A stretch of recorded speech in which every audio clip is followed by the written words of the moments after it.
هناك دول تعرف بمدنها وأخرى بتاريخها، لكن كندا تعرف باتساعها، من سواحل المحيط الهادئ غرباً إلى مياه الأطلسي شرقاً، ومن الغابات الكثيفة إلى الأراضي القطبية التي تمتد بلا نهاية. تبدو كندا وكأنها قارة كاملة، أكثر منها دولة واحدة. لكن سر هذا البلد لا يكمن في مساحته وحدها، بل في تنوع أقاليمه ومقاطعاته، فلكل واحدة منها طبيعة مختلفة، ومدنها الخاصة، واقتصادها، وثقافتها، وحتى إيقاع الحياة فيها. في هذه الرحلة لن نكتفي بالحديث عن كندا بصورة عامة، بل سننتقل من مقاطعة إلى أخرى لنكتشف كيف رسم كل جزء منها ملامح هذا البلد الشاسع. ونبدأ رحلتنا من أقصى الغرب، حيث يلتقي المحيط بالجبال، وحيث تقع واحدة من أجمل مقاطعات أمريكا الشمالية، بريتش كولومبيا. حين ينظر معظم الناس إلى خريطة كندا، تتجه أعينهم إلى الشرق، حيث المدن الكبرى. لكن البداية الحقيقية لرحلتنا تقع على الطرف الآخر تماماً. هناك على الساحل الغربي تمتد بريتش كولومبيا بين المحيط الهادئ وسلسلة جبال الروكي، لتشكل واحدة من أكثر مناطق كندا تنوعاً من الناحية الطبيعية. فمن الشواطئ الصخرية والجزر المنتشرة على طول الساحل إلى الغابات المطيرة المعتدلة التي تعد من أقدم الغابات في العالم، تبدو الطبيعة هنا وكأنها رسمت دون أي حدود. وتستقبل المقاطعة كميات كبيرة من الأمطار القادمة من المحيط الهادئ، وهو ما منحها غطاء نباتياً كثيفاً وأشجاراً شاهقة يبلغ عمر بعضها مئات السنين. لكن هذه الطبيعة ليست مجرد مشهد جميل، بل كانت أساساً لازدهار اقتصاد المقاطعة لعقود طويلة.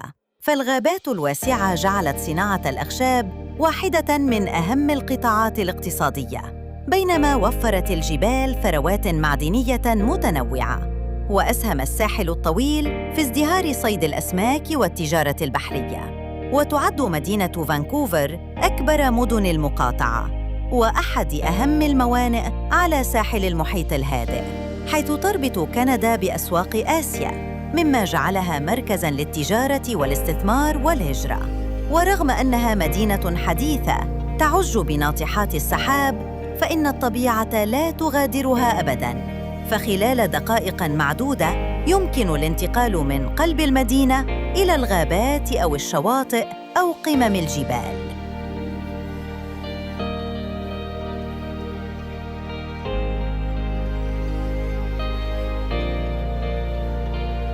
وتشتهر بريتش كولومبيا أيضاً بأنها جنة لعشاق الأنشطة الخارجية، من التزلج فوق القمم الثلجية شتاءً إلى المشي وسط الغابات وركوب القوارب بين الخلجان والجزر خلال الصيف.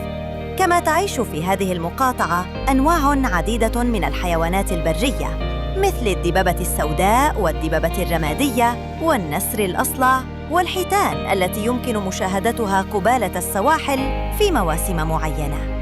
وفي كل زاوية منها يبدو الإنسان والطبيعة وكأنهما توصلا إلى توازن نادر جعل بريتش كولومبيا واحدة من أكثر المقاطعات جذباً للعيش والسياحة في كندا.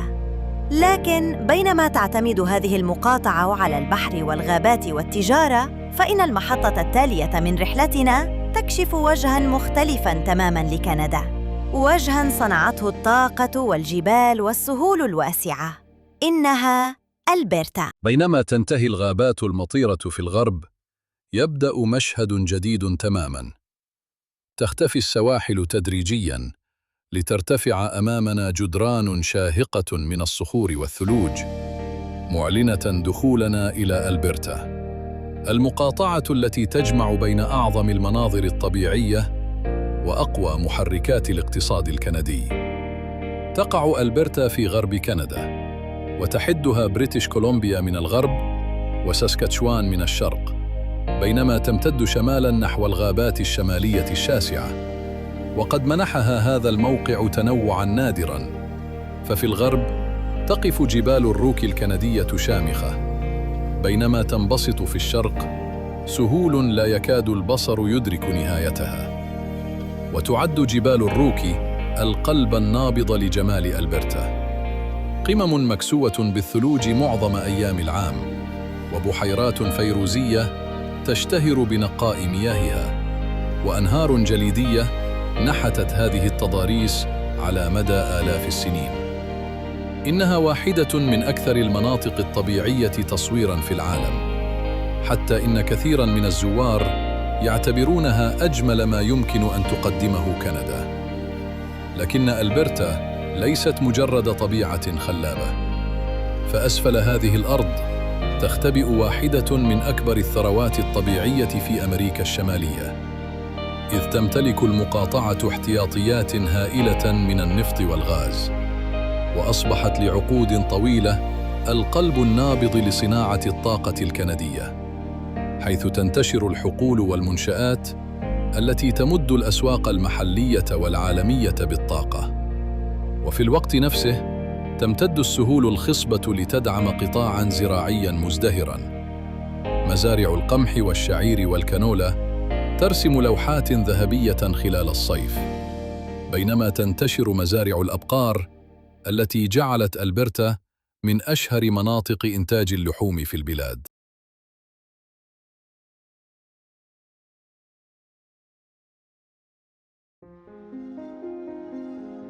وتبرز مدينتان رئيسيتان في هذه المقاطعة، لكل منهما شخصية مختلفة. كالغاري، المدينة الحديثة التي نمت بفضل قطاع الطاقة، وتشتهر بأفقها العمراني ومهرجاناتها الكبرى. أما إدمونتون، عاصمة المقاطعة، فهي مركز إداري وثقافي وصناعي، وتحتضن واحدة من أكبر الحدائق الحضرية في أمريكا الشمالية. ورغم قوة الصناعة، لا تزال الحياة البرية جزءاً أصيلاً من هوية ألبرتا، ففي المتنزهات الوطنية يمكن مشاهدة الأيائل والدببة والماعز الجبلي والأغنام ذات القرون الضخمة، وهي تتحرك بحرية وسط مشاهد تبدو وكأنها خرجت من فيلم سينمائي. ألبرتا هي مقاطعة التوازن، حيث تتجاور ناطحات السحاب مع القمم الثلجية، وتلتقي الثروة الطبيعية بجمال لا يكاد يوصف. لكن بعد أن نغادر الجبال، يبدأ الأفق في الاتساع أكثر فأكثر، لتستقبلنا أرض مختلفة تماماً، حيث تصبح السماء هي العنصر الأكثر حضوراً في المشهد.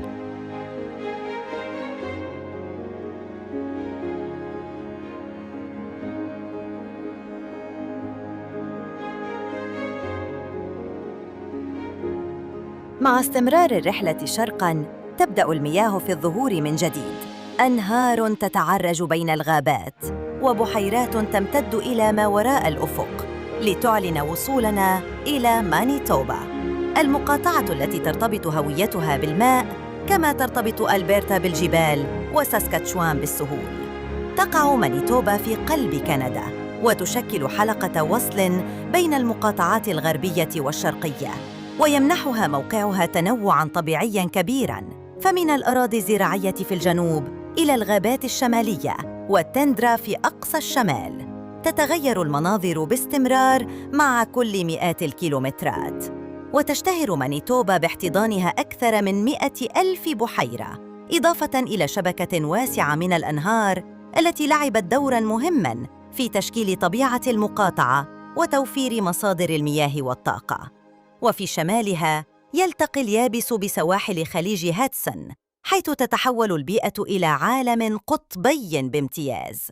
وفي بلدة تشيرشل التي تعرف عالمياً بأنها عاصمة الدببة القطبية، تتاح للزوار فرصة مشاهدة هذه الحيوانات في بيئتها الطبيعية، كما تمر عبر المنطقة حيتان البيلوغا خلال مواسم الهجرة، بينما تضيء السماء ألوان الشفق القطبي في ليالي الشتاء الطويلة.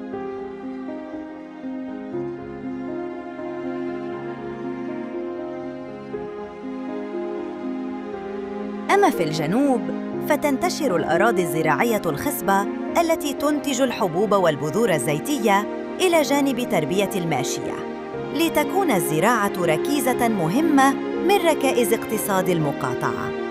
وتتوسط مدينة وينيبيغ المشهد بوصفها عاصمة مانيتوبا وأكبر مدنها، وهي مدينة تجمع بين النشاط الاقتصادي والحياة الثقافية، وتشكل مركزاً للنقل والخدمات يربط شرق كندا بغربها. ورغم هذا النشاط تبقى الطبيعة هي البطل الحقيقي. غابات صنوبرية هادئة، وبحيرات تعكس السماء كالمرايا، وأنهار تشق طريقها عبر مساحات شاسعة، في مشاهد تمنح مانيتوبا شخصية مختلفة عن أي مقاطعة أخرى. ومع مغادرة هذه الأرض الغنية بالمياه، تبدأ الرحلة بالاقتراب من أكثر مناطق كندا اكتظاظاً بالسكان ونشاطاً بالحياة.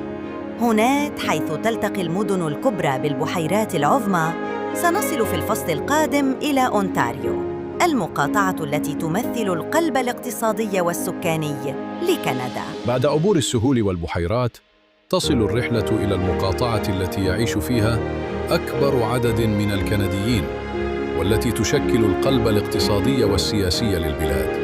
هذه هي أونتاريو، المقاطعة التي تمتد من ضفاف البحيرات العظمى جنوباً إلى الغابات الشمالية التي تبدو بلا نهاية، لتجمع بين المدن العملاقة والطبيعة البكر في مساحة واحدة. تحتضن أونتاريو 4 من البحيرات العظمى، وهو ما منحها شبكة هائلة من الأنهار والممرات المائية، وساعد على نشوء مدن ازدهرت بفضل التجارة والصناعة منذ عقود طويلة.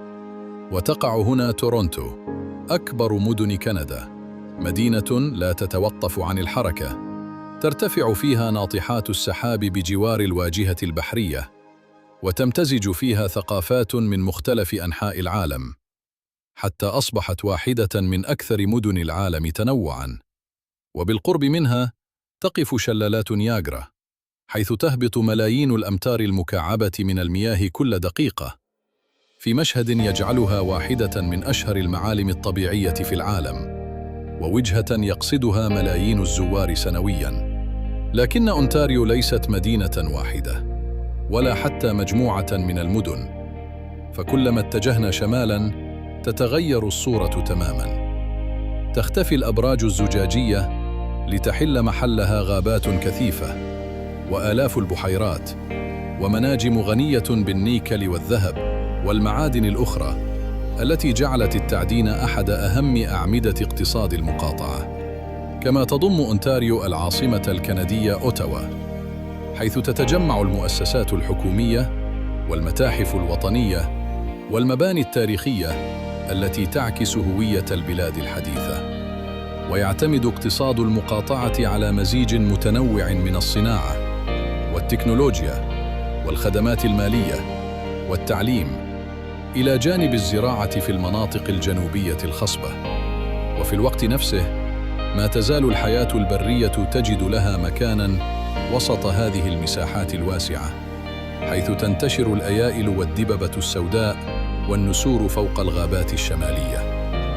إنها مقاطعة تجمع بين صخب المدن وهدوء الطبيعة، وبين الابتكار والموارد الطبيعية، لتبدو وكأنها صورة مصغرة لكندا بأكملها. لكن الرحلة لم تصل بعد إلى أكثر مقاطعات البلاد تميزاً من الناحية الثقافية. فإلى الشرق تنتظرنا أرض تختلف في لغتها وعمارتها وأجوائها، إنها كيبيك. بمجرد عبور حدود أونتاريو يبدأ المشهد في التغير تدريجياً. اللافتات، أسماء الشوارع، وحتى نغمة الحياة اليومية كلها تعكس هوية مختلفة حافظت عليها هذه المقاطعة عبر الزمن. كيبيك هي أكبر مقاطعات كندا مساحةً، وتمتد من ضفاف نهر سانت لورنس حتى المناطق القطبية في أقصى الشمال، لتضم تنوعاً طبيعياً هائلاً يشمل الغابات والأنهار والجبال والبحيرات. ويمثل نهر سانت لورنس شريان الحياة الحقيقي للمقاطعة، فعلى ضفتيه نشأت أكبر المدن وازدهرت التجارة، وأصبح النهر أحد أهم الممرات المائية في أمريكا الشمالية. وفي قلب كيبيك تقع مونتريال، مدينة تجمع بين التاريخ والحداثة، حيث الأبراج الزجاجية والأسواق والمهرجانات العالمية إلى جانب الأحياء القديمة التي تمنحها طابعاً أوروبياً فريداً. أما مدينة كيبيك عاصمة المقاطعة فتتميز بشوارعها المرصوفة بالحجارة ومبانيها التاريخية المطلة على النهر، لتبدو وكأنها صفحة من مدن أوروبا القديمة انتقلت إلى أمريكا الشمالية. وخارج المدن تمتد غابات لا تنتهي، تتخللها آلاف البحيرات والأنهار التي توفر فرصاً هائلة لصيد الأسماك والتجديف واستكشاف الطبيعة.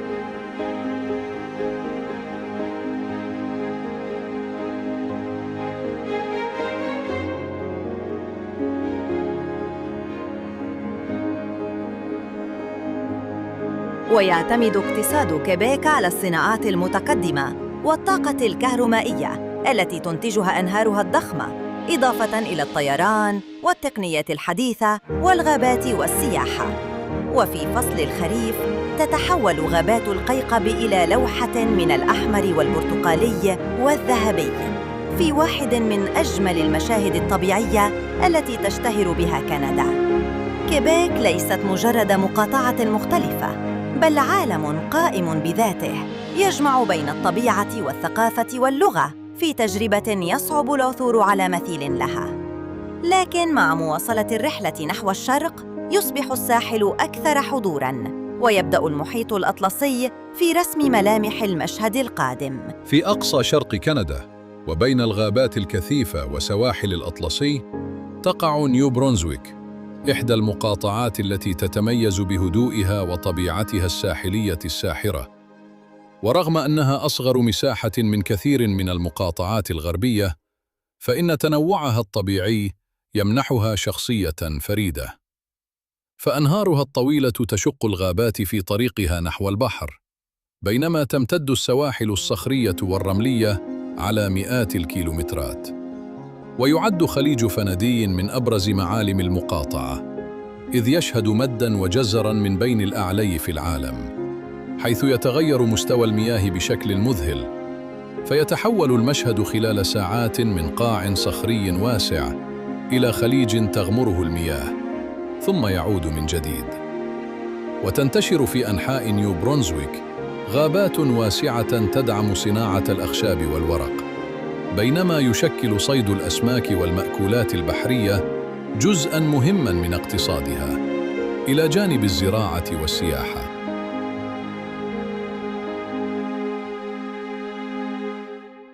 وتضم المقاطعة مدناً مثل فريدريكتون العاصمة الهادئة، وسانت جون التي تعد من أقدم الموانئ الكندية على ساحل الأطلسي، ومونكتون التي أصبحت مركزاً اقتصادياً متنامياً في المنطقة.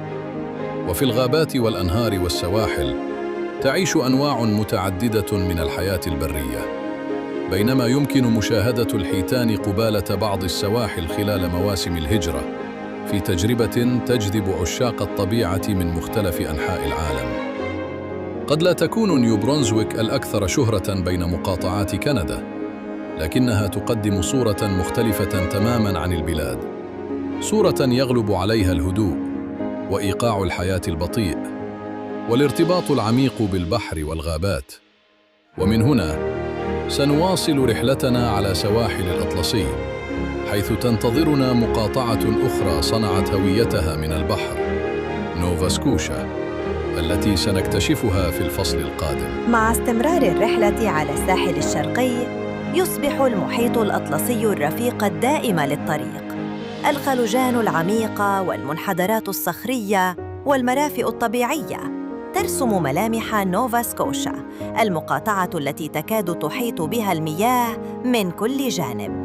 تتصل نوفا سكوشا ببقية كندا عبر شريط بري ضيق، لكنها تبدو كجزيرة كبيرة تمتد داخل المحيط، ولهذا ارتبطت حياة سكانها بالبحر منذ أجيال طويلة، ويمتد ساحلها آلاف الكيلومترات، تتوزع عليه مئات الخلجان والموانئ الصغيرة، بينما تصطف المنارات البيضاء فوق الرؤوس الصخرية لتصبح واحدة من أشهر الرموز البصرية في كندا. وفي الجنوب والشرق تتكسر أمواج الأطلسي على السواحل الوعرة، بينما تنتشر الشواطئ الرملية والقرى الهادئة التي ما زالت تحتفظ بطابعها البحري الأصيل.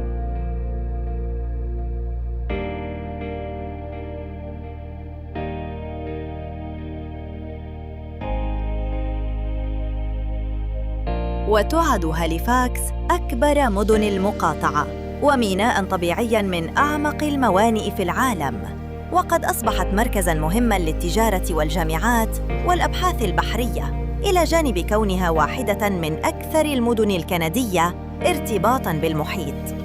ويعتمد اقتصاد نوفا سكوشا على مزيج من صيد الأسماك وبناء السفن والخدمات البحرية والسياحة، إضافة إلى الزراعة في بعض المناطق الداخلية. لكن أكثر ما يميز المقاطعة هو الطريق الساحلي الشهير الذي يلتف بين الجبال والمحيط، حيث تتغير المناظر مع كل منعطف بين غابات كثيفة ومنحدرات شاهقة وشواطئ تبدو وكأنها لم تمسها يد الإنسان. وفي مواسم الهجرة يمكن مشاهدة الحيتان وهي تعبر المياه القريبة من الساحل، بينما تمتلئ السماء بالطيور البحرية التي وجدت في هذه السواحل موطناً دائماً. نوفا سكوشا ليست مقاطعة صاخبة، بل مكان يدعو إلى التأمل، حيث يبدو البحر حاضراً في كل قرية وكل ميناء وكل قصة يرويها هذا الساحل الطويل. لكن رحلتنا لم تنتهي على الأطلسي بعد، فإلى الشمال الشرقي تنتظرنا أصغر مقاطعات كندا، والتي أثبتت أن الجمال لا يقاس بالمساحة. قد تكون أصغر مقاطعات كندا مساحة، لكنها واحدة من أكثرها تميزاً.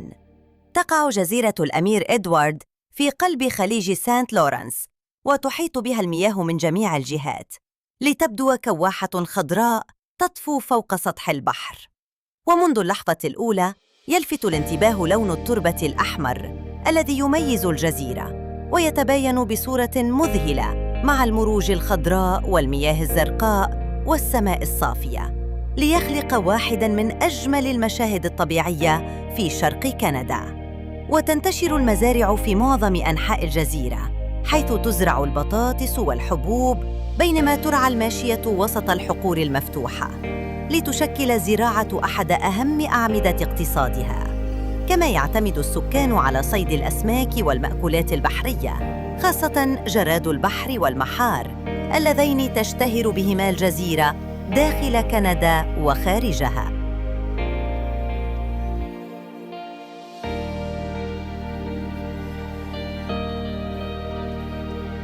وتضم العاصمة شارلوت تاون شوارع هادئة ومبان ذات طابع كلاسيكي، بينما تمتد الطرق الريفية بين القرى الصغيرة والمنارات القديمة التي أصبحت جزءاً من هوية الجزيرة. أما السواحل فتتنوع بين الشواطئ الرملية الحمراء والكثبان الساحلية والخلجان الهادئة، لتجعل الجزيرة مقصداً لمحبي الطبيعة والاسترخاء. ورغم صغر حجمها فإن الجزيرة تمتلك إيقاعاً مختلفاً، حياة هادئة ومساحات مفتوحة، وارتباطاً وثيقاً بالأرض والبحر، وكأن الزمن يسير هنا بوتيرة أبطأ. لكن بينما تنتهي اليابسة في هذه الجزيرة الصغيرة، تواصل الرحلة شرقاً نحو آخر مقاطعات كندا على ساحل الأطلسي، أرض الصخور والضباب والمحيط المفتوح. في أقصى الشرق تصل الرحلة إلى واحدة من أكثر مناطق كندا تميزاً واختلافاً. نيوفاوندلاند ولابرادور ليست مقاطعة واحدة من حيث الطبيعة، بل عالمان يجمعهما اسم واحد، جزيرة تحيط بها أمواج الأطلسي وإقليم بري شاسع يمتد شمالاً عبر الغابات والتندرة. وعلى سواحل جزيرة نيوفاوندلاند تقف المنحدرات الصخرية في مواجهة المحيط، بينما تتوزع القرى الملونة حول الخلجان الهادئة، في مشهد أصبح رمزاً لهذه المقاطعة. وتشتهر المنطقة بزيارة الجبال الجليدية التي تنجرف جنوباً مع التيارات البحرية خلال الربيع، فتظهر كأنها قصور من الجليد تطفو فوق مياه الأطلسي، في منظر لا يتكرر إلا في أماكن قليلة من العالم. كما تمر الحيتان قبالة هذه السواحل خلال مواسم الهجرة، بينما تعيش ملايين الطيور البحرية على الجزر والمنحدرات الساحلية، لتجعل المنطقة واحدة من أغنى البيئات البحرية في أمريكا الشمالية. أما لابرادور فتأخذنا إلى عالم مختلف تماماً، أنهار واسعة وغابات شمالية وتضاريس قاسية تمتد حتى المناطق شبه القطبية، حيث تفرض الطبيعة قوانينها على كل شيء، وتعتمد المقاطعة على الثروة السمكية والتعدين والطاقة الكهرومائية، إضافة إلى الصناعات المرتبطة بالمحيط، بينما تستمر السياحة في النمو بفضل المناظر الطبيعية الفريدة والحياة البرية الغنية.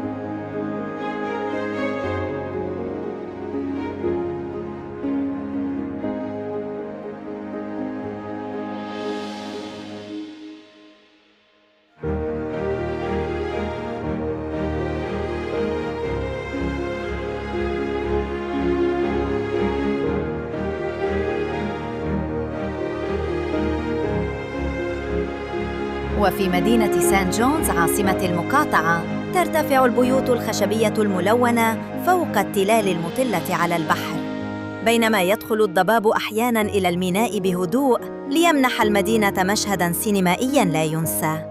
وهنا عند أقصى أطراف الشرق الكندي تنتهي رحلة المقاطعات ال10، لكن كندا لم تكشف كل أسرارها بعد، فما يزال أمامنا عالم آخر، عالم تغيب فيه الغابات والمدن الكبرى لتحل محلها التندرة والجبال القطبية والأنهار المتجمدة. إنها الأقاليم الشمالية الثلاثة، حيث تبدأ أكثر فصول الرحلة رهبة وإدهاشاً.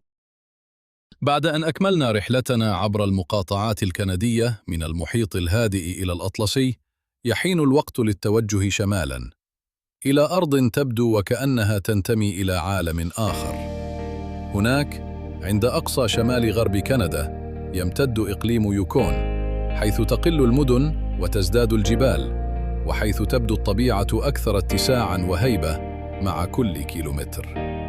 يحد يوكون ولاية ألاسكا الأمريكية من الغرب والأقاليم الشمالية الغربية من الشرق، بينما تمتد حدوده شمالاً حتى سواحل المحيط المتجمد الشمالي. ورغم مساحته الشاسعة، فإنه يعد من أقل مناطق كندا سكاناً، مما يجعل البرية هي المشهد المسيطر على معظم أراضيه. وتحتل الجبال قلب هذا الإقليم، وعلى رأسها أعلى قمة في كندا، جبل لوغان، الذي يرتفع وسط سلاسل جبلية مغطاة بالثلوج والأنهار الجليدية، في مشهد يكشف قوة الطبيعة في أقصى الشمال. وتنتشر بين هذه الجبال أنهار جليدية وبحيرات صافية وغابات صنوبرية، تعيش فيها الأيائل والدببة الرمادية والذئاب وقطعان الرنة التي تعبر هذه الأراضي الواسعة بحرية. ورغم قلة السكان، يحتضن يوكون مدينة وايت هورس، أكبر مدنه وعاصمته، التي أصبحت بوابة لاستكشاف شمال كندا ومركزاً للخدمات والسياحة والمغامرات.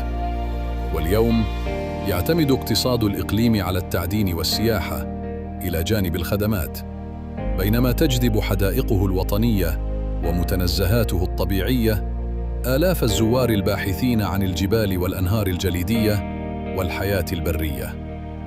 وفي ليالي الشتاء يتحول الظلام إلى لوحة من الضوء عندما تبدأ أشرطة الشفق القطبي بالرقص فوق السماء، في واحدة من أجمل الظواهر الطبيعية التي يمكن أن يشاهدها الإنسان. لكن يوكون ليس نهاية الرحلة، بل بدايتها الحقيقية نحو الشمال. فإلى الشرق تمتد أرض أكبر مساحة وأكثر عزلة، إنها الأقاليم الشمالية الغربية. إذا كان يوكون بوابة الشمال، فإن الأقاليم الشمالية الغربية هي قلبه الحقيقي، إقليم شاسع يمتد عبر الغابات الشمالية والبحيرات الهائلة والتندرة القطبية حتى يصل إلى سواحل المحيط المتجمد الشمالي. ومن الجو تبدو هذه الأرض كشبكة لا تنتهي من المياه والغابات، إذ تنتشر فيها عشرات الآلاف من البحيرات والأنهار التي تشكل أحد أكبر الأنظمة المائية في العالم، ومن أشهرها بحيرة غريت بير وبحيرة غريت سليف، وهما من أكبر وأعمق البحيرات في أمريكا الشمالية، وتحيط بهما غابات كثيفة تعج بالحياة البرية. وفي الجنوب تنمو غابات الصنوبر والتنوب، بينما تتحول الأراضي تدريجياً إلى التندرة كلما اقتربنا من الساحل القطبي، حيث تصبح الأشجار نادرة وتفرض الرياح والثلوج حضورها على المشهد. وتعيش هنا الدببة القطبية في المناطق الساحلية، بينما تجوب قطعان الرنة مسافات هائلة خلال هجرتها السنوية، وتتبعها الذئاب في واحدة من أقدم الدورات الطبيعية على الأرض.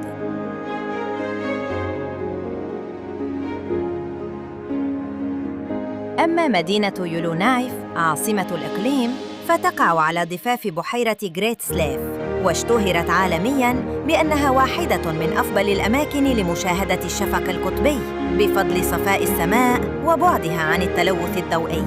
كما يعتمد اقتصاد الإقليم على التعدين، وخاصة استخراج الألماس والمعادن، إضافة إلى السياحة البيئية والصيد والنقل الجوي الذي يربط المجتمعات الشمالية المتباعدة.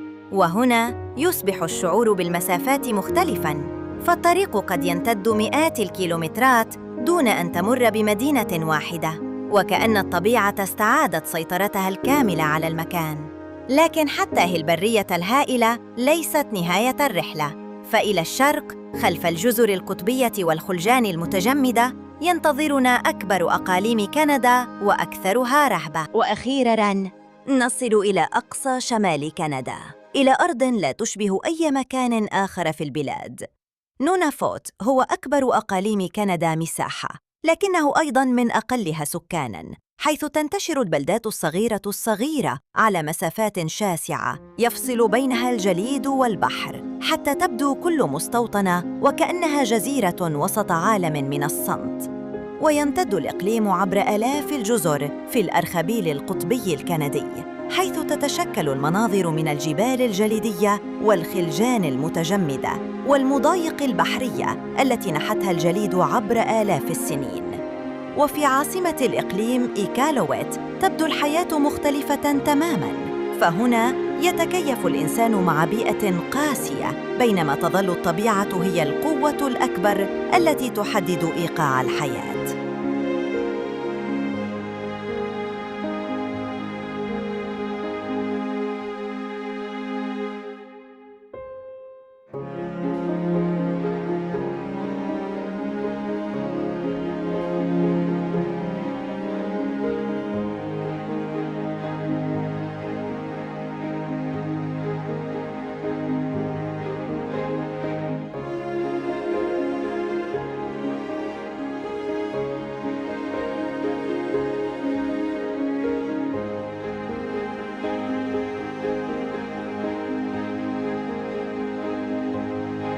وخلال فصل الصيف يحدث أحد أكثر المشاهد إدهاشاً على سطح الأرض، ففي أقصى شمال نونافوت لا تغيب الشمس عن الأفق لأيام بل لأسابيع، فتشرق في منتصف الليل كما تشرق عند الظهيرة، في ظاهرة تعرف باسم شمس منتصف الليل.